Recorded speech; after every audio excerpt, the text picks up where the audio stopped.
നമസ്കാരം. ഈ കഴിഞ്ഞ ദിവസം 2-3 ദിവസങ്ങളായി ഹേമ കമ്മിറ്റി റിപ്പോർട്ട് പുറത്തു വരുന്നു. ഹേമ കമ്മിറ്റി റിപ്പോർട്ട് പുറത്തു വന്നു. അതിലെ ഉള്ളടക്കത്തെ തുടർന്നുള്ള വാർത്തകളും എല്ലാം ചർച്ചയാവുകയാണ്.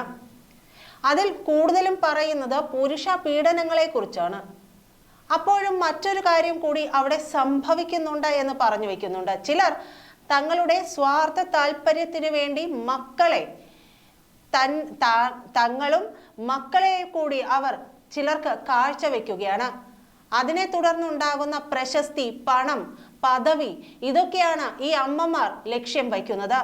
അമ്മമാർ തന്നെയാണ് പലപ്പോഴും ഇത്തരം ഇടപാടുകൾക്ക് ഈ പെൺകുട്ടികളെ വിട്ടുകൊടുക്കുന്നത്. പലരെയും വീട്ടിലേക്ക് വിളിക്കുന്നത്, സൗഹൃദപൂർവ്വം വീട്ടിലേക്ക് വിളിക്കുകയും ഇത്തരം ഇടപാടുകൾ നടത്തുകയും ചെയ്യുന്നത്. എല്ലാം പണവും പ്രശസ്തിയുമായാൽ, ഒന്ന് സോപ്പ് തേച്ച് കുളിച്ചാൽ എല്ലാം പോകുമല്ലോ എന്നൊരു ജ്വരം ഈ അമ്മമാർക്കുമുണ്ട് എന്ന് പറയാതെ വയ്യ. എല്ലാവരെയും അല്ല ഈ പറയുന്നത്. അതിന് സിനിമാ രംഗത്ത് മുൻകാല കഥകളുമുണ്ട്. അതിൽ പ്രധാനപ്പെട്ട ഒരു കഥ എല്ലാവർക്കും അറിയുന്നതായിരിക്കും, പക്ഷെ ഇപ്പോൾ ഒന്നുകൂടി അത് പറയേണ്ടി വരികയാണ്.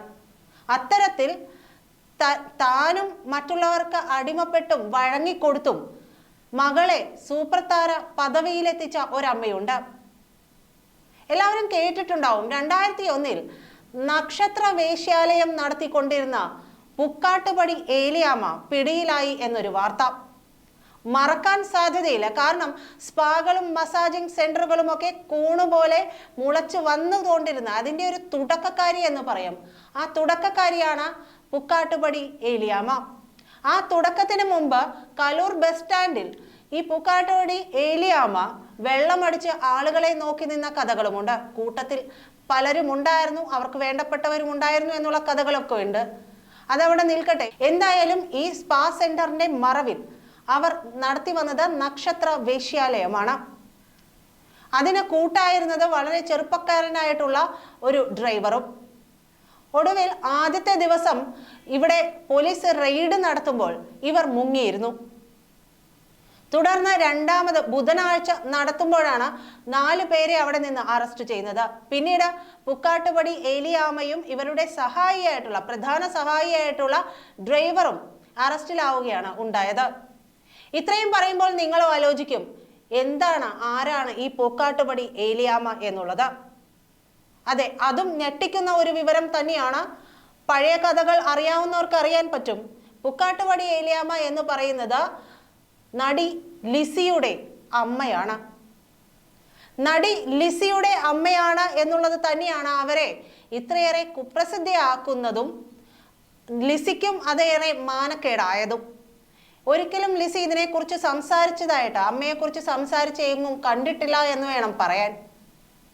എന്തായാലും ലിസിക്ക് മലയാള സിനിമയിൽ സൂപ്പർ നായിക പദവിയിലേക്കൊക്കെ എത്താൻ വഴിവെച്ചത് അമ്മ തന്നെയാണ്. അമ്മ സ്വയം വഴങ്ങിക്കൊടുക്കുകയായിരുന്നു പലർക്കു മുന്നിലും, പലരുടെ അടുത്തും, പലരുടെ വീടുകളിലെത്തിയും. അതിന് പ്രധാന കാരണം തൻ്റെ മകളെ സിനിമാ നടിയായി കാണണം, അതിലൂടെ തനിക്ക് വരുമാനമുണ്ടാകണം, തങ്ങൾക്ക് പ്രശസ്തി ഉണ്ടാകണം എന്നത് തന്നെയായിരുന്നു. അങ്ങനെയാണ് ഇവർ മണിയം പിള്ള രാജു, ലാലേട്ടൻ, പ്രിയദർശൻ എന്നിവരിലേക്ക് എത്തുന്നത്. ഇവർ 3 പേരും കൃത്യമായി ഉപയോഗിച്ചതിന് ശേഷമാണ് മലയാള സിനിമയിലേക്ക് നടി ലിസിക്ക് ഒരു എൻട്രി ഉണ്ടാകുന്നത്. നടി ലിസിയും മോശക്കാരി അല്ല എന്നുള്ള രീതിയിൽ പല കഥകളുണ്ട്. അതവിടെ നിൽക്കട്ടെ. അമ്മമാർ മക്കളെ ഇത്തരം രംഗത്തേക്ക് എത്തിക്കാൻ വേണ്ടുന്ന കഥയാണല്ലോ നമ്മൾ പറയുന്നത്. അങ്ങനെ മണിയൻ പിള്ള രാജുവും പ്രിയദർശനും ലിസിയും മോഹൻലാലും ചേർന്ന് ഒരു തരംഗമുണ്ടാക്കാൻ പുറപ്പെടുകയാണ്. അങ്ങനെയാണ് ലിസിക്ക് സിനിമാ രംഗത്തേക്ക് ഒരു അവസരം കിട്ടുന്നത്. പിന്നീട് ലിസി ഇവരുമായി ഏറെ സൗഹൃദത്തിലാവുകയും പലതരത്തിലുള്ള ഇടപാടുകൾ ഉണ്ടാവുകയും ചെയ്യുന്നു. വളരെ സൗഹൃദപരമായിരുന്നു. പക്ഷേ പ്രിയദർശന്റെ അടുത്ത് പിന്നീട് ലിസി പറയുന്നുണ്ട്, തന്നെ കല്യാണം കഴിച്ചില്ലെങ്കിൽ താൻ ആത്മഹത്യ ചെയ്യും, അങ്ങനെ ചെയ്താൽ അത് നിങ്ങൾക്ക് ബുദ്ധിമുട്ടാകും, അല്ലെങ്കിൽ ഞാൻ ഇതെല്ലാം പുറത്തു പറയും എന്ന് പറയുന്നുണ്ട്. അങ്ങനെ ലിസി പ്രിയദർശനെ ഭീഷണിപ്പെടുത്തണം എന്നുണ്ടെങ്കിൽ എന്തെങ്കിലുമൊക്കെ കാര്യം അവിടെ ഉണ്ടാകുമല്ലോ. എന്തെങ്കിലുമൊക്കെ പിടിവള്ളി ലിസിക്ക് ഇവരെ പറ്റി ഉണ്ടാകുമല്ലോ. അതല്ലാതെ ലിസിക്ക് ഒരു സംവിധായകന്റെ അടുത്ത് അങ്ങനെ പറയുവാൻ കഴിയുമോ? അങ്ങനെയൊന്നും പറയാൻ കഴിയുമെന്ന് വിശ്വസിക്കാൻ പറ്റുന്ന ഒരു കാലഘട്ടമല്ല അത്. കൃത്യമായ ഒരു പിടിവള്ളി ഇല്ലാതെ അങ്ങനെ പറയാൻ പറ്റില്ല. തുടർന്ന് പ്രിയദർശൻ ഒരു ജ്യോതിഷന്റെ അടുത്ത് പോവുകയാണ്. ജ്യോതിഷരുടെ അടുത്ത് ചെല്ലുമ്പോൾ ജ്യോതിഷൻ പറയുന്നത് മറ്റൊരു കാര്യമാണ്. ഇവരെ കല്യാണം കഴിച്ചാൽ താങ്കൾക്ക് വച്ചടി കയറ്റമാണ്, പിന്നീട് പിന്നോട്ട് നോക്കേണ്ട ഒരു അവസ്ഥ ഉണ്ടാകുന്നില്ല. എന്തായാലും പ്രിയദർശൻ ഈ ഒരു വാക്കു കേട്ടതോടുകൂടി ലിസിയെ കല്യാണം കഴിക്കാൻ തീരുമാനിക്കുന്നു. കല്യാണം കഴിക്കുന്നു. അവരുടെ കുടുംബ ജീവിതം അങ്ങനെ പോകുന്നു. പിന്നീട് ഉണ്ടായ കഥകളും നമുക്കറിയാം. പ്രിയദർശന് പിന്നീട് വച്ചടി കയറ്റം തന്നെയായിരുന്നു. ഒരു ഇറക്കം എന്ന പ്രിയദർശൻ അറിയാത്ത കാലഘട്ടത്തിലൂടെ തന്നെ കടന്നുപോയി. പിന്നീട് ഇരുവരും തമ്മിൽ ബന്ധമൊഴിയുകയും ഒക്കെ ചെയ്യുന്നുണ്ട്. എന്ത് തന്നെയായാലും പറഞ്ഞു വന്നത് ഈ നക്ഷത്ര വേശ്യാലയം നടത്തിക്കൊണ്ടിരുന്ന പുക്കാട്ടുപടി ഏലിയാമ്മയെ കുറിച്ച് തന്നെയാണ്. പുക്കാട്ടുപടി ഏലിയാമ്മ തുടർന്നു പോകുന്നതാണ് ഇന്നും പലരും തുടർന്നു കൊണ്ടിരിക്കുന്നത്. പുരുഷന്മാരെ മാത്രം പറഞ്ഞിട്ട് കാര്യമുണ്ടോ എന്നൊക്കെ ചോദിക്കുമ്പോൾ പലരും ചോദിക്കുന്ന എനിക്കെതിരെ പൊങ്കാലയിടാൻ വന്നിരിക്കും. പക്ഷേ ചിന്തിക്കേണ്ട മറ്റൊരു കാര്യം കൂടിയുണ്ട്. ഇങ്ങനെയൊരു അവസ്ഥ ഉണ്ടെങ്കിൽ അത് വേണ്ട എന്ന് പറയാൻ തന്നെ വെക്കണം. വഴങ്ങിക്കൊടുത്തിട്ട് എനിക്ക് അങ്ങനെ ഒരു സംഭവം വേണ്ട എന്ന് തീരുമാനിച്ചാൽ തീരുന്നിടത്തേ ഉള്ളൂ ഈ കാര്യങ്ങൾ. പക്ഷേ അതിന് പി സി ജോർജ് പറഞ്ഞ ഒരു കാര്യമുണ്ട്. ഒരാൾ വഴങ്ങിക്കൊടുക്കാതിരുന്നാൽ അവർക്ക് സപ്പോർട്ട് നിൽക്കാൻ ആരും ഉണ്ടാകില്ല. പക്ഷേ അവർക്ക് പകരം മറ്റൊരാൾ വഴങ്ങിക്കൊടുക്കുമ്പോൾ ആ കീഴ്വഴക്കം അവിടെ തുടരാൻ സാഹചര്യം ഉണ്ടായിക്കൊണ്ടേയിരിക്കുകയാണ്. അത്തരത്തിലാണ് പല അമ്മമാരും മക്കളെ കൊണ്ടുവന്ന് പലർക്കും കാഴ്ചവെച്ച സിനിമാ നടിയാക്കണം എന്നുള്ള രീതിയിൽ കാഴ്ചവെച്ച കഥകളൊക്കെ നമ്മൾ പലതവണ പല മാധ്യമങ്ങളിലൂടെ കേട്ടുപോയതാണ്. അതിനെ നമ്മൾക്ക് ഇവിടെ നിന്ന് മാറ്റി നിർത്താൻ കഴിയില്ല. നക്ഷത്ര വേശ്യാലയം ഇവിടെ തുടങ്ങിയത്, പനമ്പള്ളി നഗറിൽ തുടങ്ങിയത് പോലും ഈ പുക്കാട്ടുപടി ഏലിയാമ്മ എന്ന ലിസിയുടെ അമ്മയാണ്. അവരെന്തായാലും മകൾക്ക് വേണ്ടി ഒരു പണവും പ്രശസ്തിയും ഒക്കെ ഉണ്ടാക്കി കൊടുത്തു. ഇതിന്റെ മറ്റു കഥകളിലേക്കൊന്നും നമ്മൾ കൂടുതൽ പോകാതിരിക്കുന്നതാണ് നല്ലത്. പറഞ്ഞതുപോലെ പല മുഖംമൂടികളും അഴിഞ്ഞു വീഴുന്ന റിപ്പോർട്ട് തന്നെയാണ് പറഞ്ഞത്. ഈ റിപ്പോർട്ട് പൂഴ്ത്തിവെച്ചു എന്ന് പറയുന്നു.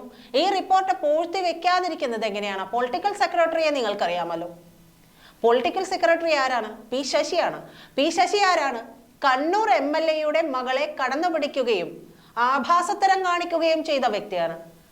ആ വ്യക്തി അവിടെ അടക്കി ഭരിക്കുമ്പോൾ അപ്പോൾ എങ്ങനെയാണ് ഈ സർക്കാർ ഇത്തരം കാര്യങ്ങൾ പൂഴ്ത്തിവെക്കാതിരിക്കുന്നത്? മാത്രമല്ല ഈ സഖാക്കൾ തന്നെ പല വീഡിയോകൾ ഉണ്ടാക്കുന്നതും പല സഖാക്കളുടെ ഒളി ക്യാമറ ദൃശ്യങ്ങൾ പകർത്തുന്നതും ഒക്കെ വാർത്തയായിട്ടുള്ള കാര്യമാണ്. അപ്പോൾ ഈ സർക്കാരിന് ഈ റിപ്പോർട്ടുകൾ പൂഴ്ത്തിവെക്കാതെ പറ്റില്ല. മാത്രമല്ല ഈ നടികളെ ലഭ്യമാക്കുന്നത് രാഷ്ട്രീയക്കാർക്കും ബിസിനസ്സുകാർക്കും കൂടിയാണ്. ഇവരെ ഇതിലേക്ക് വിളിക്കുമ്പോൾ പറയുന്ന, അതായത് മീഡിയേറ്റേഴ്സ് പറയുന്ന ഒരു കാര്യമുണ്ട്. എന്താണ് മീഡിയേറ്റേഴ്സ് പറയുന്നത്? അവർ പറയുന്നത് നിങ്ങൾക്ക് ആദ്യം ഒരു സിനിമയിൽ ചാൻസ് കിട്ടും, പിന്നീട് ചിലപ്പോൾ അവസരങ്ങൾ പെട്ടെന്ന് തന്നെ വരണമെന്നില്ല. പക്ഷേ ബദലായി ഒരു സംവിധാനം ഉണ്ടാകും. ആ സംവിധാനത്തിലൂടെ നിങ്ങൾക്ക് പണം ഉണ്ടാക്കാൻ കഴിയും. നിങ്ങൾ കോടിപതികളാവും, ലക്ഷപ്രഭുക്കളാവും, കോടിപതികളാവും. അങ്ങനെ നിങ്ങൾക്ക് പിന്നീട് തുടർച്ചയായി അവസരങ്ങൾ കിട്ടും. ഇത് കേട്ട പാതി കേൾക്കാത്ത പാതി ഇതിനു വേണ്ടി ഇറങ്ങിപ്പുറപ്പെടുന്നവരെ കൂടി നമ്മൾ പറയേണ്ടതുണ്ട്. അങ്ങനെ ഒരു ബദൽ സംവിധാനം എന്ന നിലയ്ക്ക് ഒരു ആർട്ടിസ്റ്റ് ആയ സ്ഥിതിക്ക്, ഒരു സിനിമയിൽ അഭിനയിച്ചു കഴിഞ്ഞാൽ പിന്നെ ആർട്ടിസ്റ്റ് ആയല്ലോ, ആർട്ടിസ്റ്റ് ആയ സ്ഥിതിക്ക് സ്വമേധയാ ഇതിനു വേണ്ടി ഇറങ്ങി പുറപ്പെടുന്ന ചില കൂട്ടരുണ്ട്. ആ കൂട്ടത്തിൽ പോകുന്നത് ബിസിനസ്സുകാരുടെയും പ്രമുഖരായ ബിസിനസ്സുകാരുടെയും രാഷ്ട്രീയക്കാരുടെയും പ്രമുഖ സിനിമാ നടന്മാരുടെയും ഒക്കെ ഇടയിലേക്കാണ്. ഇത്തരം ഇടയിലേക്ക് ഇവരെ കൊണ്ടുപോകുന്ന അമ്മമാരും കൂടിയുണ്ട്. വീട്ടുകാരുടെ സമ്മതത്തോടെ പോകുന്നവരുണ്ട്. ഇതുകൂടി നമ്മൾ ഈ വിഷയത്തോട് ചേർത്ത് വായിക്കേണ്ടത് തന്നെയാണ്. ആ പ്രവണത കൂടി ഈ റിപ്പോർട്ട് പുറത്തു വരുമ്പോൾ ഇത്തരത്തിലുള്ള പ്രവണത കൂടി, ഇത്തരത്തിൽ മക്കളെ കൊണ്ട് കാശുണ്ടാക്കാൻ ഈ മോശം പ്രവൃത്തി ചെയ്യുന്ന അമ്മമാർക്ക് കൂടി നടപടിയെടുക്കേണ്ടതാണ്. അവർക്കെതിരെ സ്വമേധയായൊക്കെ നടപടിയെടുക്കേണ്ടതാണ്. മക്കൾക്ക് ഇത്തരത്തിലൊരു മോശം ബുദ്ധി ഏതമ്മയാണ്, ഏത് കുടുംബമാണോ ഉപദേശിച്ചു കൊടുക്കേണ്ടത്? ഇങ്ങനെയാണോ ഉപദേശിച്ചു കൊടുക്കേണ്ടത്? മാത്രമല്ല ക്രൈം ചാനൽ ചീഫ് എഡിറ്ററോട് പണ്ട് ഉർവശി വെളിപ്പെടുത്തിയ ഒരു കാര്യമുണ്ട്. സിനിമാ രംഗത്ത് ഇത്തരം പ്രവണതകളുണ്ട്, പലരും വാതിലിൽ മുട്ടും, പലർക്ക് വേണ്ടി വഴങ്ങിക്കൊടുക്കേണ്ടി വരുന്നു, ഇല്ലെങ്കിൽ അവസരങ്ങൾ കുറയുന്നു തുടങ്ങിയ ഒരുപാട് കാര്യങ്ങൾ അദ്ദേഹത്തോട് വെളിപ്പെടുത്തിയിരുന്നു. ഒടുവിൽ അദ്ദേഹം ഇത് പ്രസിദ്ധീകരിക്കുമ്പോൾ പിന്നീട് ഉർവശി വിളിച്ചിട്ട് പറയുന്നത്, താങ്കൾ അതൊന്ന് നിർത്തണം, അത് എനിക്കും ബുദ്ധിമുട്ടുണ്ടാക്കുന്നുണ്ട്, ഏറെ പ്രശ്നങ്ങൾ ഉണ്ടാക്കുന്നുണ്ട്, ദൈവത്തെ ഓർത്ത് താങ്കൾ അത് പ്രസിദ്ധീകരിക്കുന്നത് നിർത്തണമെന്നാണ്. അഭിനയ പ്രതിഭയായിട്ടുള്ള ഒരു നടി അത്തരത്തിൽ പറയണമെങ്കിൽ അവരും ആരെയൊക്കെയോ ഭയക്കുന്നുണ്ട്. അവരും ഒരു തരത്തിൽ ഇവിടെ വിലക്ക് നേരിടും എന്നുള്ളത് അവർക്കുറപ്പുണ്ട്. അതുകൊണ്ടാണല്ലോ അവരങ്ങനെ പറയുന്നത് വിളിച്ചിട്ട്. സിനിമാ നടിമാർ നടന്മാർക്ക് മാത്രമല്ല വഴങ്ങിക്കൊടുക്കേണ്ടി വരുന്നത്. കാറ്റഗറി അനുസരിച്ച് ഇങ്ങനെ താഴേക്ക് പോരുമ്പോൾ ഓരോ ലെവലിലുള്ളവർക്ക് വേണ്ടി വഴങ്ങിക്കൊടുക്കേണ്ടി വരും. ഒരു സിനിമാ പ്രവർത്തകന് അല്ലെങ്കിൽ ഒരു ഡ്രൈവർക്കും ഒക്കെ അറിയാം ഏതൊക്കെ നടി എവിടെയൊക്കെ പോയി ആരുടെയൊക്കെ കൂടെ ഉണ്ടായിരുന്നു, എന്തൊക്കെ നടന്നു എന്നുള്ളത്. അതുകൊണ്ടാണ് അവർക്ക് ഈ രഹസ്യങ്ങൾ അറിയാവുന്നത് കൊണ്ടാണ് പല ജൂനിയർ ആർട്ടിസ്റ്റുകൾക്കും അണിയറ പ്രവർത്തകർക്കും വേണ്ടി വരെ ഈ വഴങ്ങി കൊടുക്കേണ്ടി വരുന്നത്. പലരുടെയും കയ്യിൽ പല ക്ലിപ്പുകളും ഒക്കെ ഉണ്ട്. ഇവരിത് പുറത്തു വിട്ടാൽ തീർന്നല്ലോ. എത്രയോ ആളുകളുടെ, എത്രയോ നടിമാരുടെ ക്ലിപ്പുകളൊക്കെ പുറത്തു വരികയും ഫ്ലാഷ് വൈറലാവുകയും ഒക്കെ ചെയ്ത നാടാണിത്. ഇത് ഇവിടെ മാത്രമല്ല കേട്ടോ, ബോളിവുഡിലും എല്ലായിടത്തും ഉണ്ട്. പക്ഷേ ആദ്യമായിട്ടാണ് ഇത്തരം പ്രവണതകളെ കുറിച്ച് പഠിക്കാൻ, അതിനൊരു നടപടി ഉണ്ടാക്കാൻ വേണ്ടി രാജ്യത്ത് ആദ്യമായിട്ടാണ് ഇത്തരം ഒരു കമ്മിറ്റി രൂപീകരിക്കുന്നതും അതിൻ്റെ റിപ്പോർട്ട് പുറത്തു വരുന്നതും ഒക്കെ. അപ്പോൾ നമ്മൾ ചിന്തിക്കേണ്ട മറ്റൊരു വിഷയം, ഇത്തരത്തിൽ പുക്കാട്ടുപടി ഏലിയാമ്മമാർ പല പേരുകളിലായിട്ട് ഇപ്പോഴും മലയാള സിനിമാ രംഗത്തേക്ക് കടന്നു വരാൻ, സ്വന്തം മക്കളെ കൂട്ടിക്കൊടുക്കാൻ വേണ്ടി നിൽക്കുന്നവരുണ്ട്. അവരുടെ മുഖം മൂടി കൂടി ഈ റിപ്പോർട്ട് പുറത്തു വരുന്ന ഈ വേളയിൽ വലിച്ചെറിയേണ്ടതുമുണ്ട്. നന്ദി.